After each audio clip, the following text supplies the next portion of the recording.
Orthodox. I'm at the park. Yes, I am in the handicap spot, but it's closed, so no one's going to say a thing. I don't know if you guys can see me. Kind of not. Just trying to get a good camera view here. All right, so anyway, World War III update. So I know this is probably, I think I've done it from the road rage van. Oh, maybe I have. But anyway, it's going to be kind of a quick one. I figured while I'm here.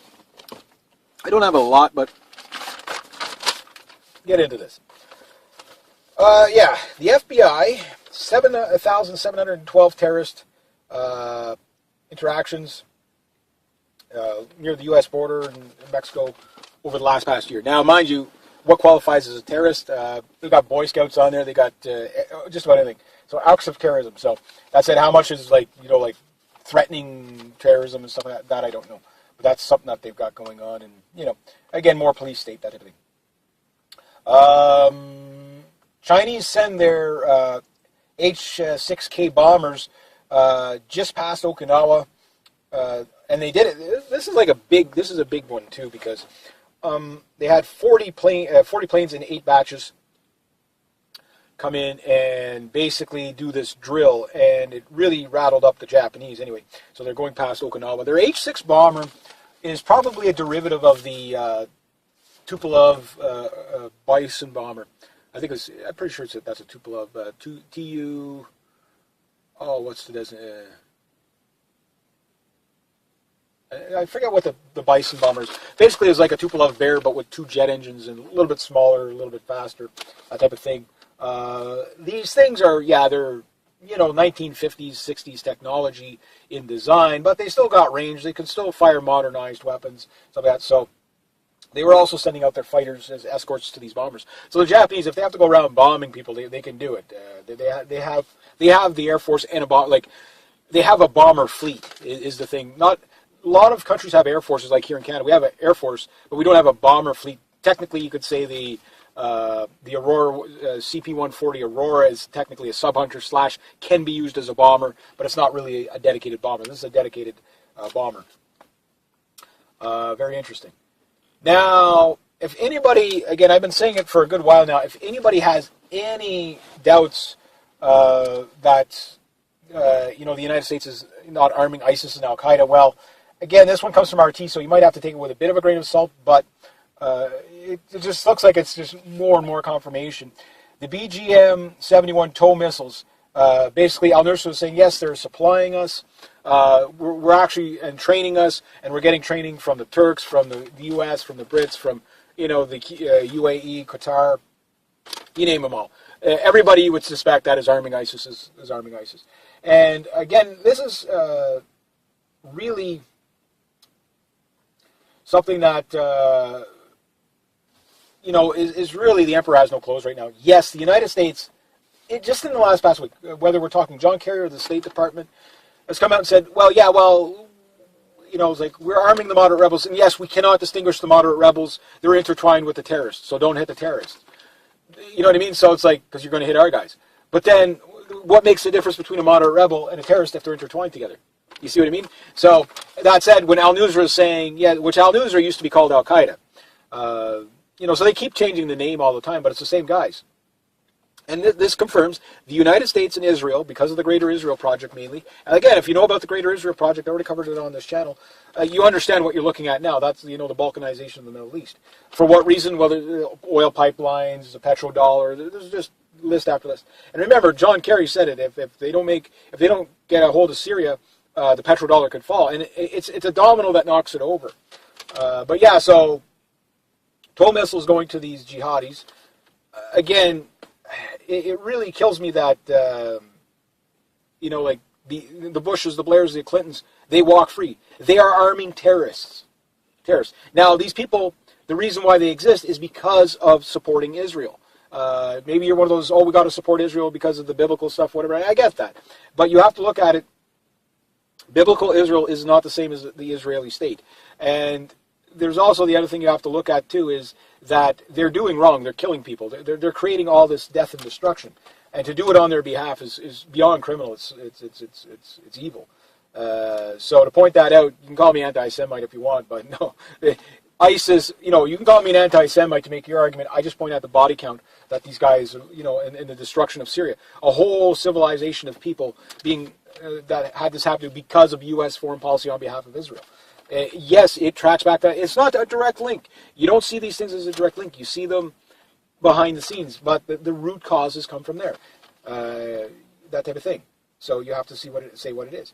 And of course, over the Syria, the United States has not only said there's going to be no more diplomatic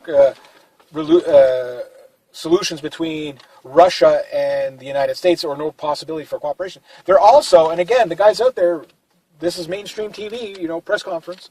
Yes, you'll catch it off RT mostly. They won't blare it on the mainstream as much, but it is mainstream that it's coming out of, official from U.S. government, that they're saying if Russia doesn't stop attacking ISIS and al-Nusra and all those guys in Syria, that there will be attacks in Moscow, Russian jets are going to be getting shot down, and Russians are going to be going home in body bags. That's a declaration of war from the United States. Now, are they doing it as a direct threat, saying that we're going to do it? No, they're not saying they're going to do it.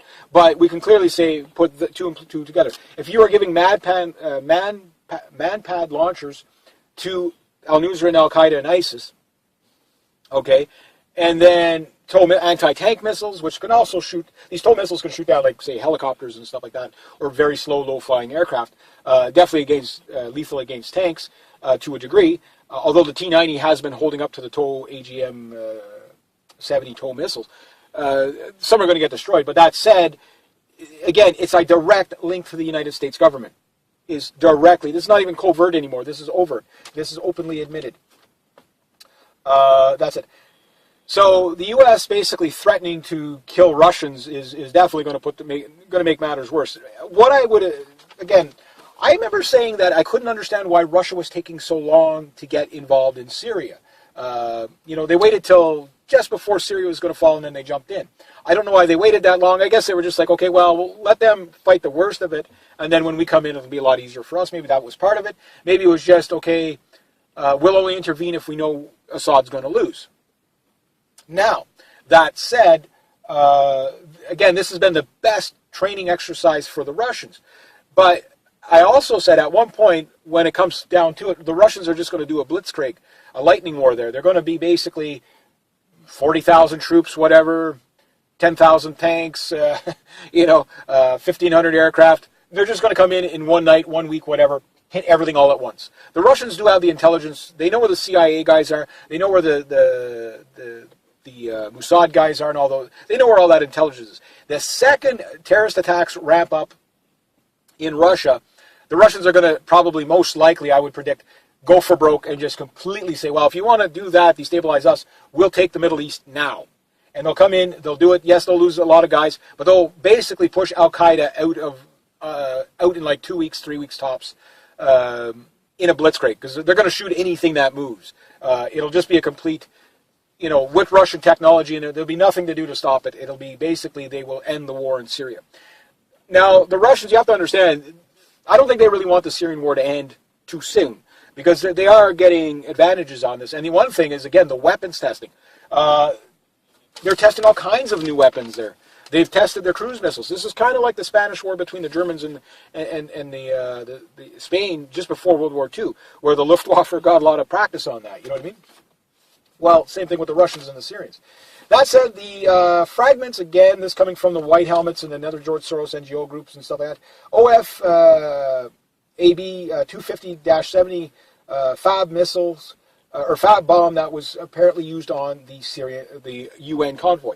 Now, my take on this convoy is it probably wasn't a food convoy if the Russians did hit it. If they hit it by accident, they'll never admit it, which is a possibility. I'm sure the Russians are killing all kinds of civilians as well, but you're just not seeing the body counts like you are with the United States. The United States, you're seeing body counts all over the place. And it's not even a propaganda thing. I think the Russians literally are hitting less people than...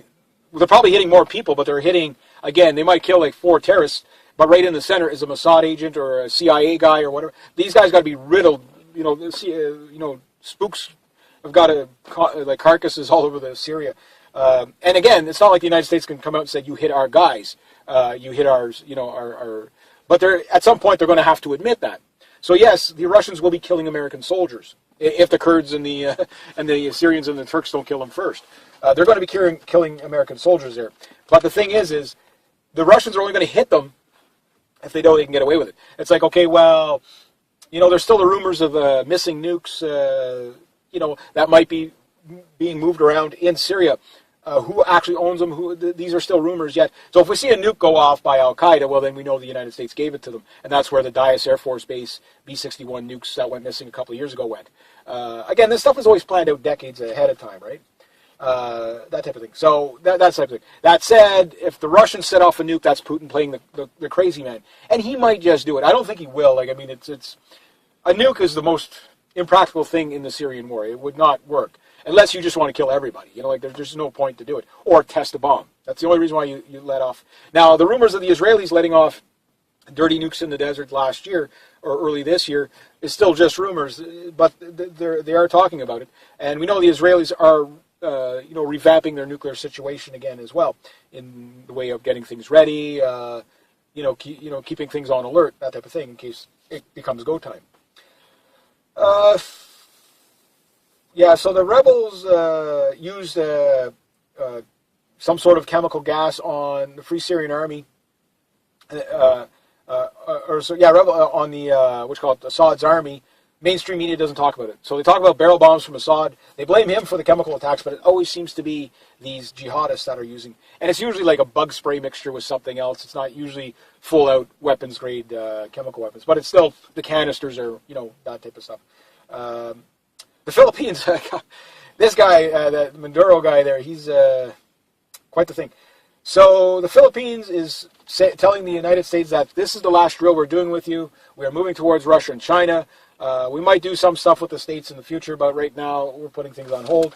And of course, the Holocaust gets brought up.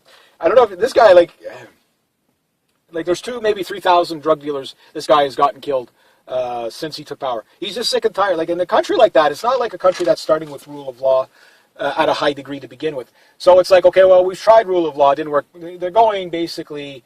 This Philippines guy goes basically. Hitler killed 3 million Jews.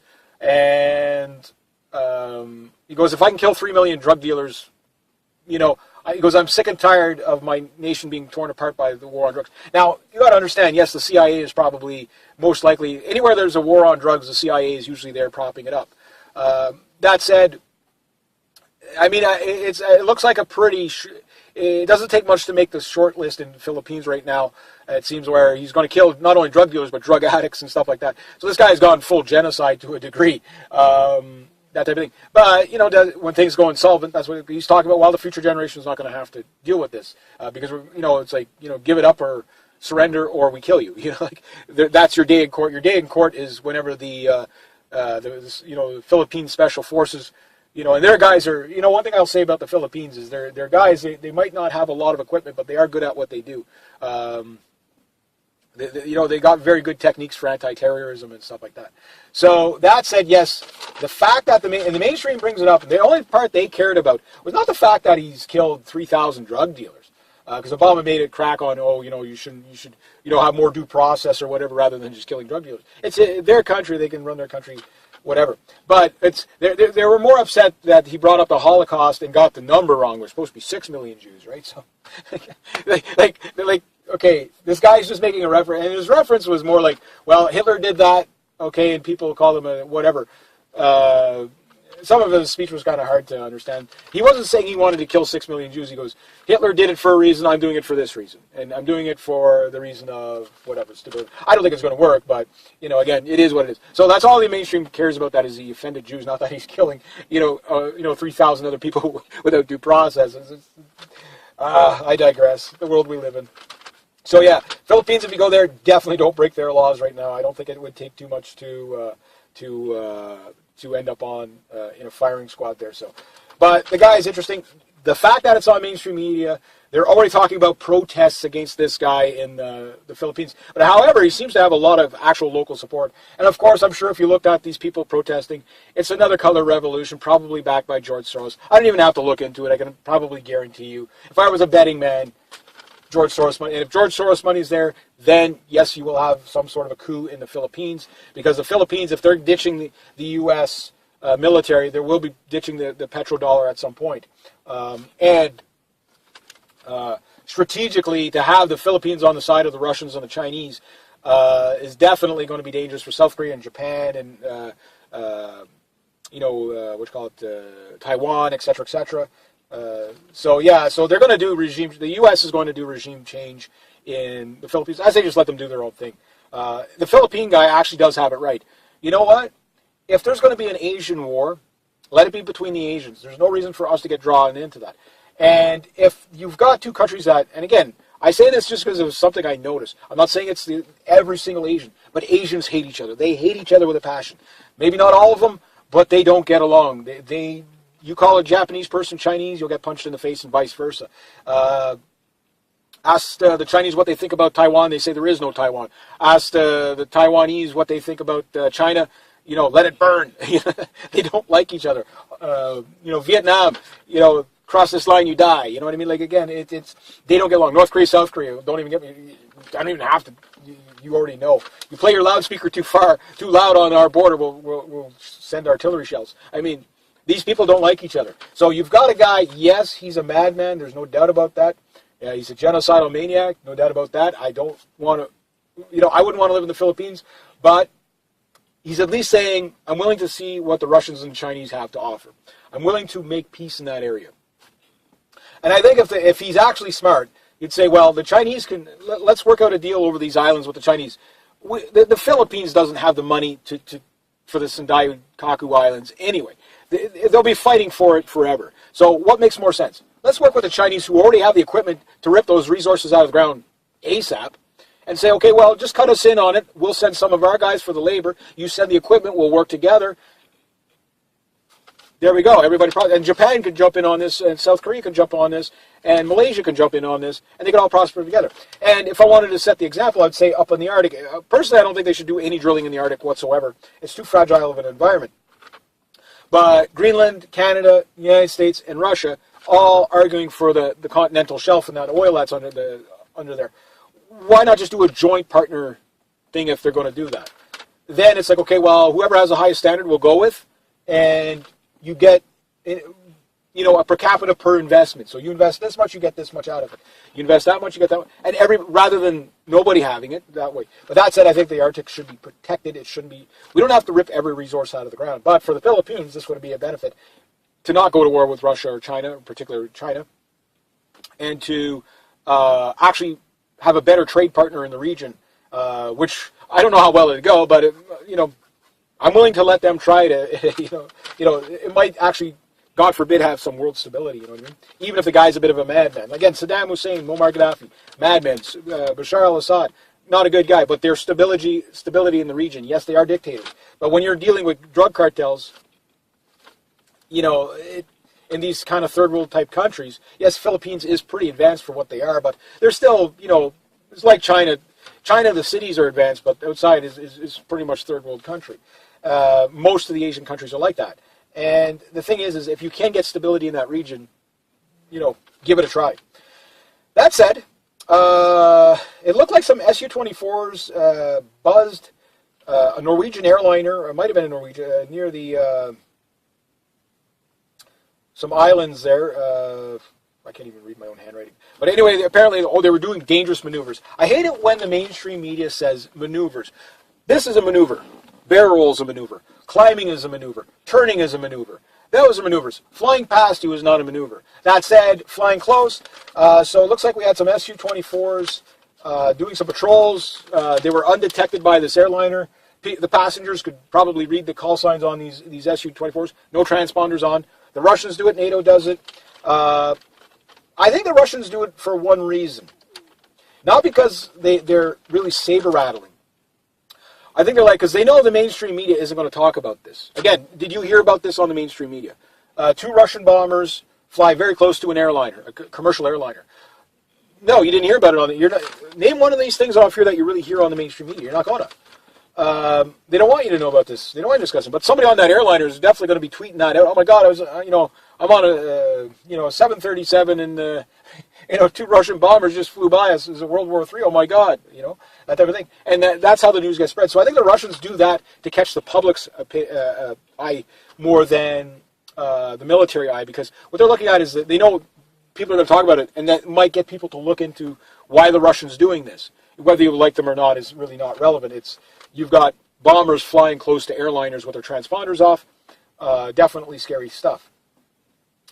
I haven't heard it myself, but apparently over the U.S. airstrikes that took out Assad's guys there for that hour-long airstrike, apparently between ISIS, Daesh, and Al-Nusra, there near Deir ez-Zor, there apparently was some audio between the U.S. and the rebels on the ground. So that means they were coordinating with these basically ISIS, Al-Qaeda guys, Al-Nusra guys, to get ready for the attack on the Syrian army. Which, it does come out, there are rumors that there were some high prominent Russian personnel that got hit in that too, as well as Iranians and I think some Iraqis. So that's, it does seem to be playing out. That's what the tit-for-tat hit was, where the Russians countered and hit that observer with 30, and that was very deliberate. That wasn't a mistake at all. They hit that on purpose. And they didn't even apologize for it. They didn't even say they hit it on purpose. They didn't say nothing. They're just like, when the Russians were asked about killing 30 intelligence officers from the U.S., probably, Saudi, as well as, Israeli and all that. When they killed all, and the other side, I guess, when they killed those guys, the Russians' official comment was no comment. That speaks volumes.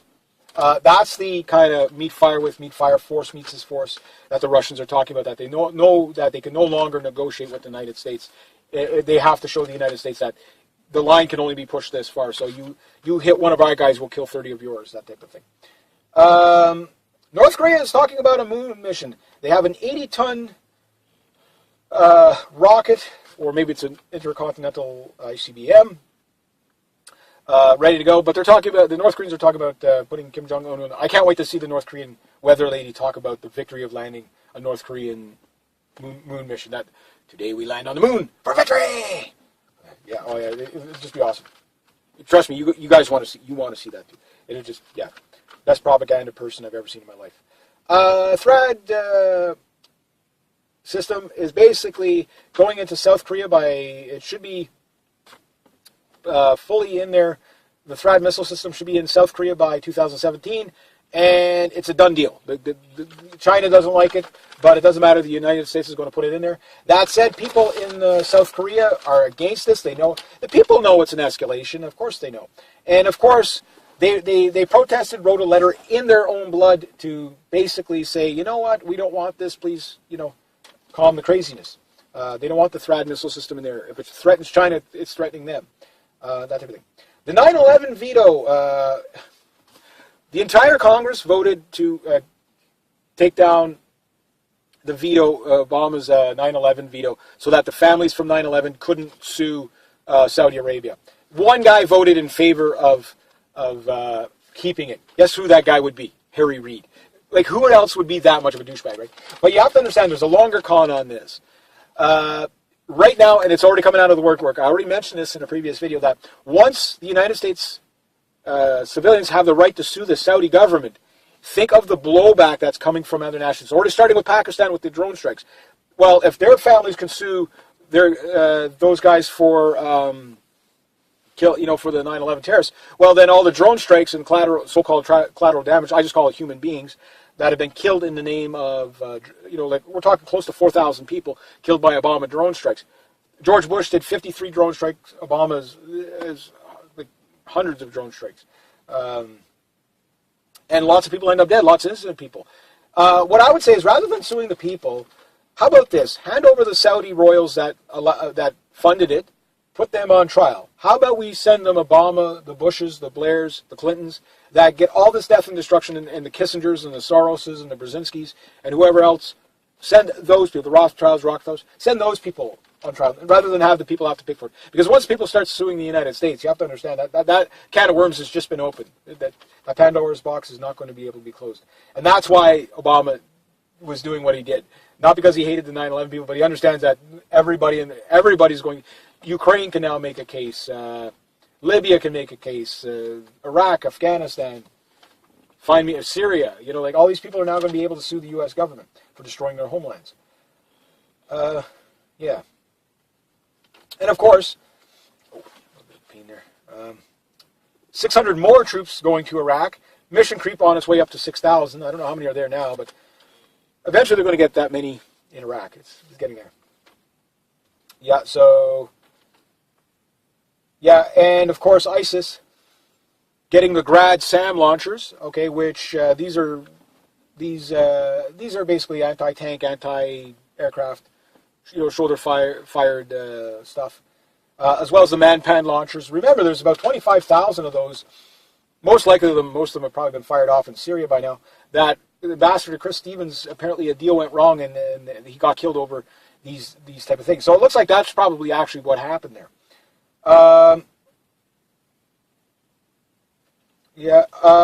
George Bush coming out, and of course you have Bill Clinton and Obama and Carter all coming out in favor of Hillary Clinton. Well, 50 of George Bush's appointees are now endorsing Donald Trump. Talk about a slap in the face, Mr. Bush.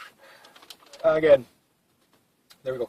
And just to finish up, we got guys like Bill Gates and a ton of world elites, again, underground bunkers. They're sending all kinds of stockpiled stuff.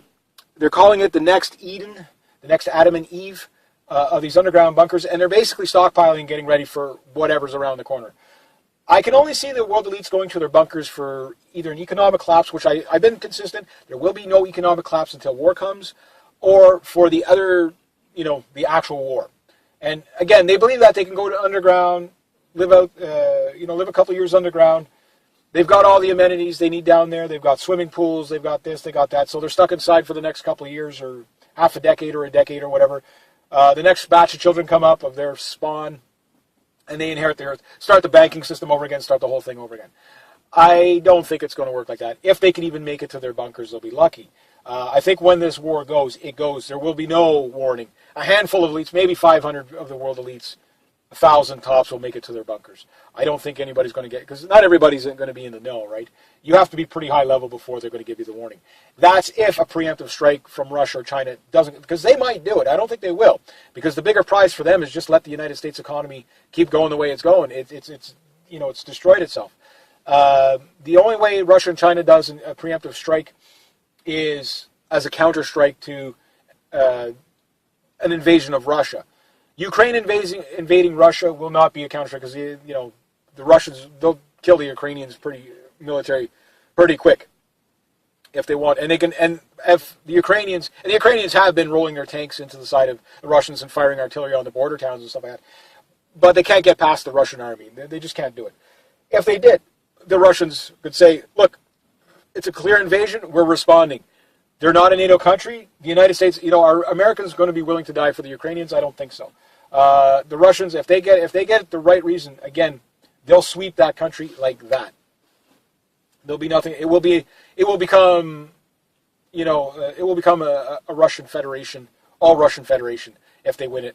There's no doubt about it. I don't think the Russians would keep it. They'll keep half they got, the Crimea. That's all they really wanted. What they'll probably do, though, is just they'll go in there and they'll be killing anything NATO-oriented.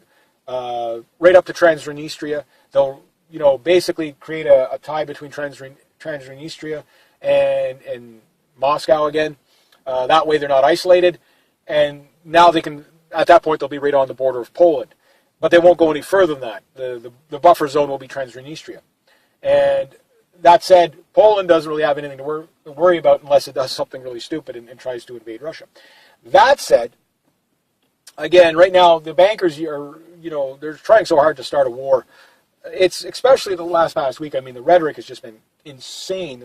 Week, 2 weeks. It's just been insane. Just insanity after insanity. Stop the madness. At some point, there's going to have to be a U.S. military coup in Washington, or these people are going to get us killed. You're hearing from generals like General Dunsford, saying, well, when people ask, well, what about a U.S. no-fly zone in Syria? And he goes, that would mean direct war with the Russians. Like you might be able to stop the Syrian Arab Army from flying, Air Force from flying, but you're not. You might even stop the Iranians, but you will not stop the Russians. The Russians, if you shoot down Russians' airplanes, again, they're at a force meets force. They will wipe out that area of anything in the area. The Egyptians and the Saudis won't stand a chance against the Russian Air Force. They'll take losses in the beginnings, but then you have 1,500 aircraft in Syria that are Russian. NATO won't be able to get in there at all. The Russians have chased the Israelis away, and we know how good the Israeli pilots are. They've chased them away a gazillion times, well, about 4 times at least already. So if the Israelis are not even, even the Israelis know that we're not going to mess with the Russians. The Israelis might have arguably better pilots, best in the world, but they only have a handful, really. They don't have that much. The Russians have got not only a plethora of pilots, but they've also got a country large enough that could sustain a war. Israel can't sustain a war without the United States supplying it. And if Russia decides to take down a NATO airplane, that airplane's probably going to go down. It doesn't mean Russian airplanes won't get shot down, but Russia will respond in kind, and they've already said it.